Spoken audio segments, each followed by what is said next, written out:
भाऊच्या धक्क्यावरून अपडेट येते की रितेश भाऊ यांनी अनुश्री मानेची चांगलीच क्लास घेतलेली आहे. नक्की काय झालंय जाणून घेऊया या व्हिडिओमध्ये.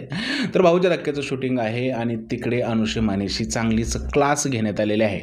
अनुश्री मानेने ज्या पद्धतीने टोळी सोडली असेल किंवा ज्या पद्धतीने ते इकडची बातमी तिकडं करत असेल, या गोष्टीसाठी भाऊ असं म्हणलेले आहेत की अनुश्री माने तुमचा गेम डबल ढुलकी चाललेला आहे. तुम्ही इकडं सुद्धा खेळताय आणि तिकडं सुद्धा खेळताय, त्यामुळे प्रेक्षक तुम्हाला पसंत करत नाही आहेत.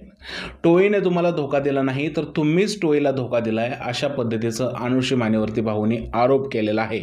आता भाऊच्या म्हणण्यानंतर अनुश्री मानेचं रिॲक्शन काय असेल आणि अनुश्री मानेचा पुढचा काय गेम असेल हे पाहणं इंटरेस्टिंग असणार आहे.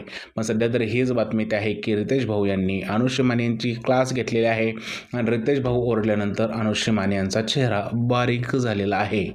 आता या सगळ्या गोष्टी आपल्याला भाऊच्या धक्क्यावरती पाहायला मिळणार आहेत. तर भाऊचा धक्का पाहायला विसरू नका शनिवारी संध्याकाळी 8 वाजता.